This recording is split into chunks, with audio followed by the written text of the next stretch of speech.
Hello, and welcome to Cafe Misteria, the best place in town for mysterious morsels. Here we talk about the unexplained, the paranormal, conspiracy theories, can we even say that anymore? Creepy creatures, and historical mysteries. Basically, if it's mysterious, I want to talk about it. My name is Liz, and I'm your host. Welcome. Here in the cafe, we specialize in stories that will keep you up at night or at least give you something to think about when you're in the shower in the morning. Today is episode 1, and we are going back in time, way back in time, before the United States was even a country. The year is 1587. The location is the Outer Banks of North Carolina, and the story is the Lost Colony of Roanoke. So in the 16th century, European nations were in a race to expand their empires. Despite being involved in expeditions to the New World, England had not attempted to colonize what is now the Americas. English leaders became increasingly concerned that England would not be legitimate or take its rightful place among European nations until it founded its own colony in America. So enter Walter Raleigh, a dashing young man in his 30s who wanted England to be a great nation and believed that colonizing the Americas would help do that. So he insisted his friends Philip Armitage and Arthur Barlow to go on a reconnaissance mission to what is now the Outer Banks of North Carolina. They returned to England a year later with glowing reports of friendly natives and lush forests with plenty of game and rivers full of fish. And impressed, Queen Elizabeth I of England knighted Raleigh in 1584 and told him that he could name the new land Virginia in honor of her, the Virgin Queen. How sweet. With this new title, Sir Walter Raleigh received a patent to colonize America, and he vigorously began promoting his adventures and lining up crew, colonists, and financial backers. He found the Outer Banks to be the perfect location for his colony. However, and this directly relates to the fate of what we call the Lost Colony, his intentions were not noble. Raleigh wasn't seeking to establish a farming community full of thriving families. He wanted to establish a privateer base that would allow him to attack passing Spanish ships on their way to and from the West Indies. The location was close enough to easily jump to the West Indies and do some privateering, but also secluded enough so that any pursuing Spanish ships could not find their base. Privateering was a more genteel form of piracy. It's state-sanctioned maritime warfare, basically. A sovereign would give a civilian a commission of war called a letter of marque that would allow the civilian to capture or destroy enemy ships. So privateers would attack ships, taking the vessels and cargo as prizes, and then taking crew as prisoners for exchange. Raleigh was a privateer, a gentleman pirate, if you will. In 1585, Raleigh sent a party of 100 soldiers and craftsmen to Roanoke Island under the command of Ralph Lane to establish a military outpost. They arrived late in the season, so they couldn't plant anything, and a mishap with one of the boats resulted in a loss of most of their food supplies. Plans were made to send a ship back to England under the command of Richard Grenville to obtain supplies. Meanwhile, the colonists would have to live off the land or rely on the generosity of neighboring Native American tribes they had just met. Additionally, the party discovered that the harbor around the island was quite shallow, and it wouldn't be a good base for privateering, the whole reason they went there. Actually, they found out that they would have to anchor their ships several miles off the island's coast in the Atlantic, which would allow any kind of passing vessel to see them. So not a very good, secluded location for attacking Spanish ships. The colonists would have to explore further to find an appropriate permanent location for Raleigh's privateering base. So the colonists' trouble actually increased when they murdered Wingina, the chief of the neighboring Roanoke tribe. So fast forward a few months, and Sir Francis Drake stops at Roanoke Island after a plundering spree of the Spanish Florida's coast, and Lane and company decide to abandon their post. They had had enough, and in their haste to get on Drake's ship, they left 3 people behind. They didn't go back to get them, they just left the 3 men. Then a week later, Grenville's supply ship arrived to find the island deserted, and they left 15 men to hold the fort, turned around, and went back to England. Furious at Lane's abandonment of the colony, Raleigh recruited 117 men, women, and children for his third and next expedition, thinking that entire families would help the potential colony have staying power. John White was recruited to be the governor of the colony, which was dubbed the City of Raleigh. Among the colonists was White's pregnant daughter, Eleanor Dare, who plays a large role in the Lost Colony mythology, and her husband, Ananias. Considering the failure of the previous voyage, Raleigh wanted this colony to be established on the Chesapeake Bay, which is further north of Roanoke Island in what is now Virginia and Maryland. Raleigh hired Portuguese pilot Simon Fernandez to transport the colonists to Roanoke. Fernandez, a privateer himself, reached Roanoke Island in July 1587, specifically to check on the men that Grenville had left behind, and he learned that they had been killed by the Native Americans. Nonetheless, Fernandez decided this is where the colonists were going to be, ordered the colonists off the ship, and that is where they would build the city of Raleigh. Eleanor Dare gave birth to a daughter named Virginia on August 18, 1587. She became the first English child born on American soil. And 10 days later, John White left the colony and his brand new granddaughter as he sailed to England for supplies. But once he arrived in England, White found himself trapped by impending war between England and Spain. Queen Elizabeth required all ships to fight against the Spanish Armada, and there was no way that she was letting White take his ship and go back across the Atlantic to the United States, or what would become the United States. White was not permitted to sail back to Roanoke until almost 3 years later. He did return to the colony on August 18, 1590, which just happened to be his granddaughter's third birthday. When they reached the location of the colony, it was dark, so they anchored and waited until daylight. They could actually see a fire burning through the trees, which was a very encouraging sign to White. And White and the sailors played trumpets and sang English folk songs throughout the night, hoping to gain the attention of the colonists. But unfortunately, no answer came. At dawn, they disembarked and went to the area of the fire and found out that it was just grass and leaves burning, probably started by natural causes.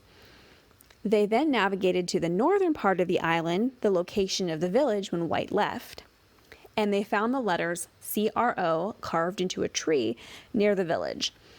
They walked further and found that the colony was deserted and appeared to be plundered.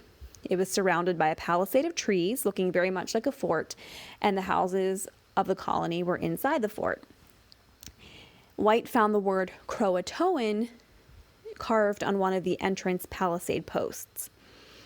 Now, before his departure, White and the colonists had discussed possibly leaving Roanoke Island and moving 50 miles into the interior, so he actually wasn't alarmed to find them gone. The letters on the tree and the palisade post obviously meant something to White, and it did turn out to be some type of instruction. So prior to his departure, White and the colonists decided that if they should leave the location, they would carve the name of their intended destination into a tree. If they were being forced to leave under distress, they would carve a Maltese cross above the name of the destination.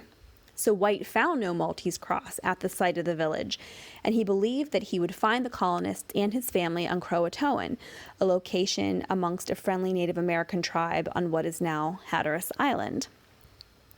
So in exploring the site, White found some bars of iron and several heavy guns, which would have been too heavy to carry.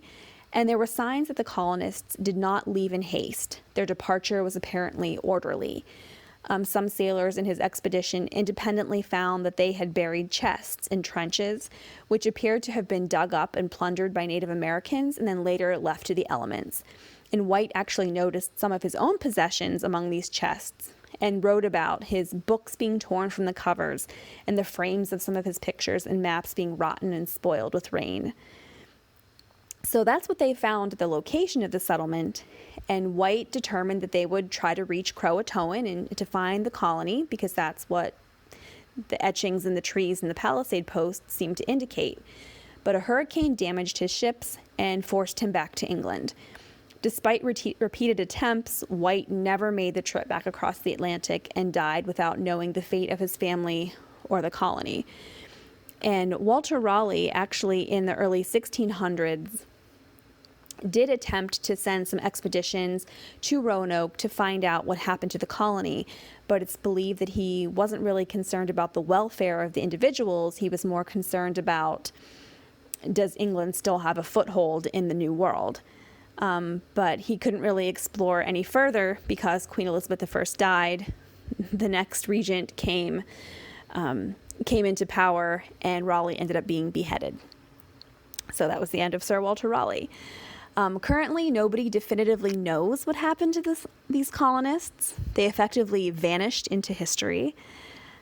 I find this very intriguing because we used to go to the Outer Banks about every other year, like clockwork, for family vacations. So I've been to Roanoke Island. I've seen the Lost Colony play that they do on Roanoke Island. I've read all the books. And I just find it very intriguing, probably because of my personal connection of going there and learning about this as a child.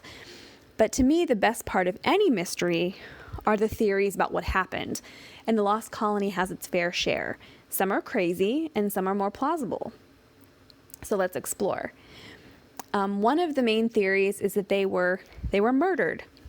They could have been murdered by Native American tribes in the area. There's also discussion that they could have been murdered by the Spanish.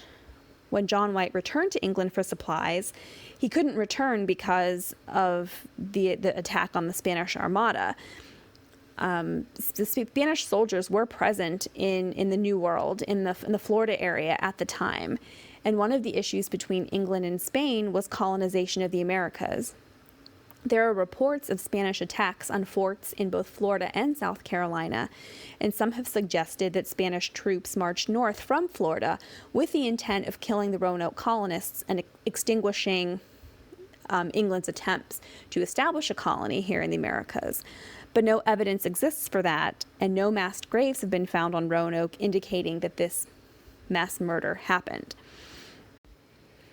Now, the second theory is cannibalism. Either that native peoples in the area cannibalized the colonists, or that the colonists cannibalized each other, like they did in Jamestown a few decades later. Now, there is no evidence that any native tribes in the area engaged in cannibalism. However, there is new data that has come out, or more recent data rather, that may contribute to the possibility that cannibalism was a thing in this situation. In 1998, archaeologists studying tree ring data from Virginia found that extreme drought conditions persisted between 1587 and 1589, the exact time frame of when the Roanoke colonists had been on the island. So they landed late in the season in July of 1587, and they couldn't plant any crops, obviously. They had to rely on the food they had brought over from England. But also, if there was an extreme drought going on at this time, the Native American groups would also be experiencing food distress. They probably wouldn't want to share the food that they had available with these colonists. So, perhaps colonists did cannibalize themselves. There's a possibility that they resorted to this to stay alive, but yet there's no evidence. No bones have been found indicating marks of cannibalism, yet it's an interesting theory. The third theory is disease. There is a possibility that sickness swept through the settlement. Investigations into the fate of the colonists by John White and then Walter Raleigh a few years later indicated that the local native peoples noticed that there was some kind of internal strife and fighting within the colony. They didn't know what it was about, but nobody knows if the group was fracturing based on deciding where to go after White left or something else. And it's been suggested that perhaps people were getting sick and the healthy wanted to separate the sick from the rest of the group to prevent the spread of disease. But that again leaves us with a conundrum of the lack of dead bodies, indicating that a disease killed numerous colonists. So there is no mass grave indicating that colonists died of any particular ailment. There are also theories that a hurricane may have wiped out the colony, and I actually find this quite interesting because I haven't found any evidence about this. there is evidence even today in the Outer Banks of the Outer Banks, which are barrier islands, just basically large sandbars, moving and changing with weather, erosion, hurricanes, those sort of things. So if that's happening now, if entire sandbars, these entire islands are moving and shifting over the last few decades, what makes you think that they were also not moving and shifting back in the times of the colonists? Within the past 70 years or so, there's evidence that hurricanes have caused what have previously been inlets, open inlets that boats could sail through, get clogged with sand, and then become a land bridge that you can essentially walk over, and then areas that used to be land have now opened up to be water inlets. So there is a theory that a hurricane may have wiped out the colony, and then the area of the island that had housed the settlement is now underwater. This could explain why a lot of things aren't found. Maybe the entire settlement is buried underwater as a result of hurricane and erosion over the centuries. And to my knowledge, exploring offshore of Roanoke Island to try to find the colony hasn't happened. Another theory that I find very interesting is something called the Dare stones. In 1937, a stone with carvings appearing to be etched by a primitive chisel was discovered in Georgia. A person found it in a field and took it to a local university and asked some scientists and researchers to analyze it and figure out what they could from it. And then later, more stones appeared across the southeast, and they began to be called the Dare stones because they appeared to be a story written by Eleanor Dare, John White's daughter. The inscription on the first stone read, "Ananias Dare in Virginia went hence unto heaven 1591. Any Englishman show John White Governor, VIA." Maybe that stands for Virginia, John White Governor of Virginia. The other side of the stone reported that only 7 colonists were alive and that Native Americans had killed the rest. The stone was signed with the initials EWD, which many think stands for Eleanor White Dare. The stones appeared to tell a story narrated by Eleanor Dare about how the colonists were killed. There were only 7 alive, and they sought refuge among a friendly Native American tribe in the area, eventually became assimilated into it. Eleanor Dare married one of the chiefs of the tribe, and she ended up having a daughter named Agnes. And then eventually Eleanor died. Harvard University and the Smithsonian examined all these stones and then determined that they had some level of authenticity, but couldn't really determine anything more than that. But in 1941, further further investigation determined that the stones were forgeries. However, the first stone is deemed to be authentic. So maybe Eleanor White did carve that stone. Coincidentally, as I'm recording this, the New York Times has published an article a few days ago about the book The Lost Colony in Hatteras Island by Scott Dawson. It was published in June 2020. Dawson is the president of the Croatoan Archaeological Society and a resident of Hatteras Island. So Dawson and archaeologists from the University of Bristol in England have uncovered what they call tantalizing clues at Hatteras Island. They also have an archaeological site near the city of Edenton on the North Carolina mainland. And they have said they have found artifacts including the metal hilt of a sword, some pottery shards that they believe came from the colonists, and a piece of slate writing tablet with the letter M still visible on it. They also say they found a gold signet ring like those worn by Englishmen in the 16th century. So they're very proud of their archaeological findings that they've done over the past 10 years. But other researchers and archaeologists remain skeptical, arguing that Mr. Dawson's work still needs to be peer-reviewed, and that the Outer Banks was visited by Europeans all the time during the 16th, 19th centuries.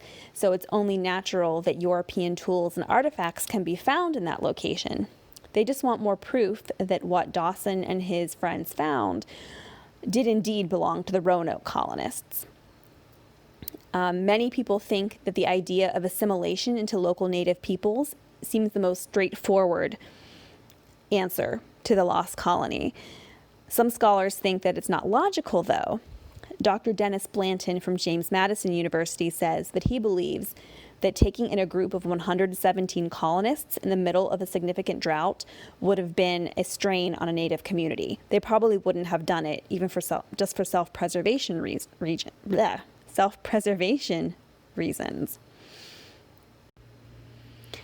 The First Colony Foundation, another group, believes that the Roanoke colony broke into factions, with one faction going inland to a location that they call Site X. More evidence has surfaced about Site X recently. So John White, the governor of Virginia, was also part of Ralph Lane's 1585 voyage, and he did drawings and watercolors of the area's animals and flowers and created maps at this time. There is a map called the La Virginia Pars, which is housed in the British Museum. And in 2012, researchers were examining the map and did X-ray spectroscopy on it and found a tiny four-pointed star on the map. This star had been covered with a piece of paper, which is a technique that White used to correct errors on the map. So a map maker would draw a map, and then as they learned more information about the area, they would cover up their mistake with paper and then draw over it with the correct topography. The finding of this site, which is about 50 miles or so inland from Roanoke Island, lines up with the discussion that White and the colonists had prior to White's departure to England about possibly moving 50 miles inland.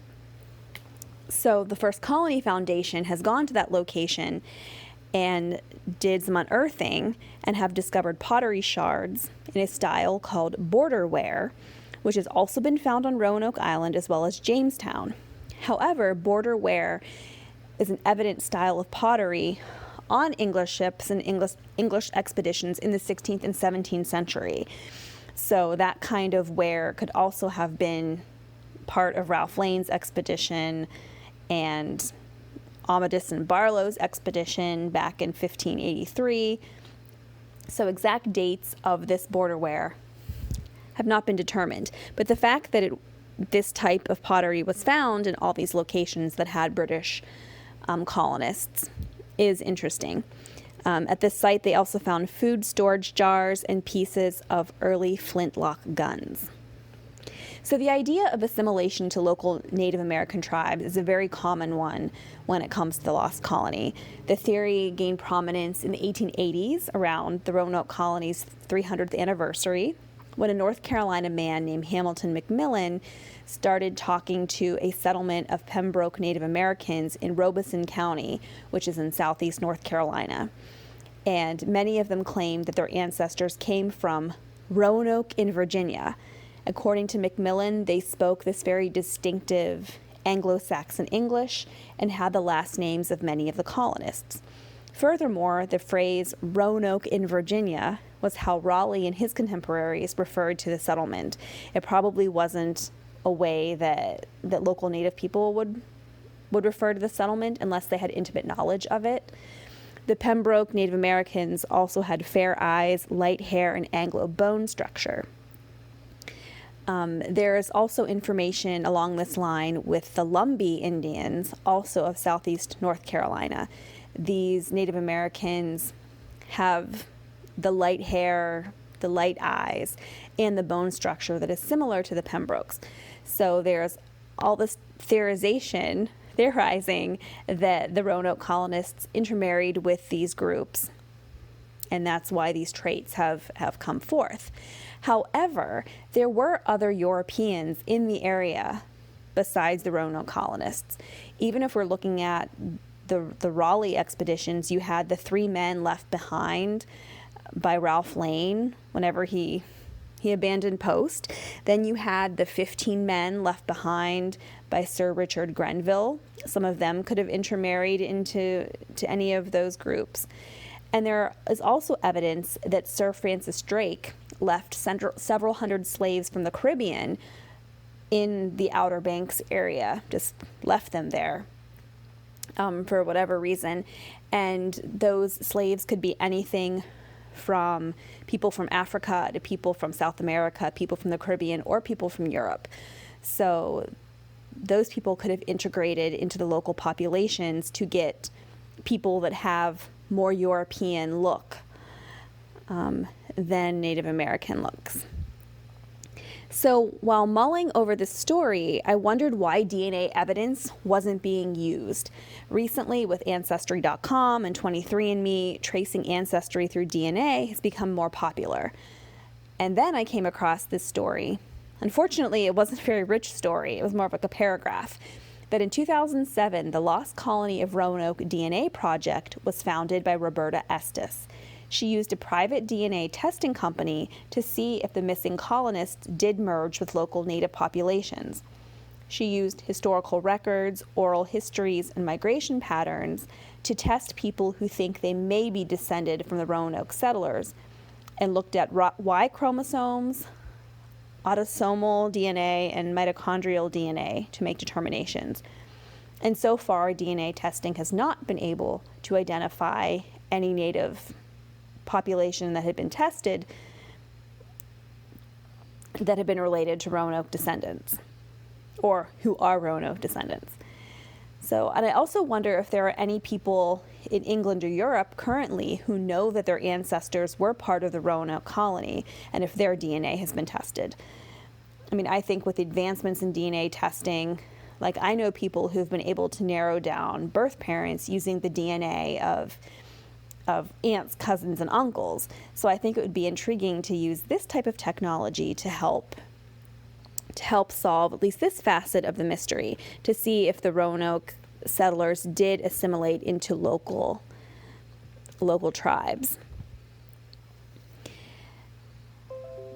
So White, before he left the colony to go back to England, the group was discussing whether they should move inland 50 miles or so. Remember that the group also should have been deposited by Simon Fernandez up in the Chesapeake Bay. That was supposed to be where their colony, their city of Raleigh, was supposed to be established, but Simon Fernandez had other plans and was like, nope, you're going here, you're going to Roanoke, I have other things to do. Many historians believe that the colony broke into at least 2 large groups, maybe more. So maybe there isn't one size-fits-all answer for what happened to the Lost Colony. There may be several answers. In the latter part of the 20th century, previously undiscovered records in British and Spanish archives may point to the fact that a large group of colonists set out from Roanoke Island to Chesapeake Bay, their intended location. Dr. Davis Quinn, an expert on the Roanoke voyages, believes that the colonists may have settled in Lynnhaven Bay, near what is now Norfolk, Virginia. Ralph Lane, who was commander of the 1585 voyage, had explored the Chesapeake Bay area. John White had been part of that voyage, and he was an artist and map maker, so he very well could have made maps of this location. In 1607, Captain John Smith arrived at Jamestown, and he was on the lookout for the colonists. He was aware of Raleigh's voyages, and he was aware that the Roanoke colony had vanished, and he was just on the lookout whenever he went there. William Strachey, who was a secretary to the Virginia colony in 1610 and 1611, recorded in his records that Jamestown colonists reported to King James I that Raleigh's colonists lived near the Chesapeake with friendly Indians for more than 20 years. He also reported seeing 4 men, 2 boys, and 1 girl living amongst a local tribe as slaves, making copper. But we really have no idea if these European-looking individuals that Strachey saw were Roanoke colonists or descended from the Roanoke colonists. John Smith, in his discussions with Native American Chief Powhatan, learned that there were European colonists living amongst the Chesapeake on the south side of the bay. Powhatan told John Smith that he had attacked the settlement and wiped out most of the colonists, viewing them as a threat. And he even showed Smith a musket barrel and a brass mortar that he said belonged to the Roanoke colonists. By 1612, Jamestown leaders were still hearing stories about surviving Roanoke colonists who were living with Native American groups nearby. Search parties were sent out, but nothing definitive is ever really found. So if a large group possibly went up to Chesapeake Bay, there was the chance that a smaller group would have remained behind at Roanoke, awaiting John White's return.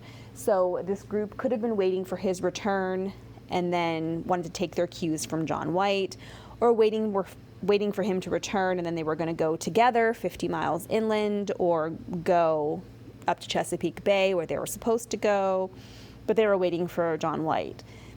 We do know that the colony was abandoned by June 1588, so about a year after they had arrived, based on the records from Spanish maritime archives. Different ships used the Outer Banks as a resting place in between going from the Caribbean to Europe. They landed there. It was quite heavy traffic, and Spanish maritime records reported that it was abandoned a year later. So perhaps that smaller group that was waiting for John White was the group that carved CRO and Croatoan into the tree in the Palisade Post, and then they moved down to Croatoan and assimilated with the Native American tribe there. So there are many different theories about the Lost Colony, all of them intriguing, but none of them definitive. I tend to think that the group itself fractured into different pieces, and different things happened to those pieces. I think it is plausible that they were trying to get to the Chesapeake Bay, their intended location. The colonists had probably heard from Ralph Lane's expedition about how, there was this hostile Native American tribe that they fought, and they ended up killing their chief, and then they learned about how the bay was really shallow and all these things. So basically it didn't seem like a very hospitable place. So I can see why the Roanoke colonists, once they landed there, were like, no, we probably should go back up to the Chesapeake Bay where we were supposed to go. There was a reason we were supposed to go there. So I think some of them may have gone there. Obviously, there was a discussion between White and the colonists about moving 50 miles inland. So maybe that was a discussion that was had. There was something more promising there or safer there. So it would make sense that a group would go there, but it would also make sense if people assimilated into local Native American groups. If some of them became friendly with the groups and had gotten to know them, some of them may have assimilated into there. I don't think there's a one-size-fits-all answer. I do think it makes sense that they would have assimilated into the group, into the Native American groups, but I don't think the entire 117 colonists assimilated into any one group. I really think that they broke up into separate groups and different things happened. But I hope in the future, with increased archaeological technology and DNA technology, that we might be able to find something a little bit more definitive with some of the archaeological finds that Dawson and the University of Bristol are finding. I'm curious to know if anyone has ever done any kind of archaeological research off the coast of Roanoke Island to see if there is any settlement that is currently underwater. And I am curious to see if any more DNA work can be done as far as identifying descendants from the colonists that are still in Europe, and then trying to match DNA with some Native Americans here in the United States. So it's still a mystery, even though some people think that they have easily solved it. with the assimilation into local tribes. I still think it's a mystery. So I hope you enjoyed episode 1 of La Cafe Misteria, and I will see you next time.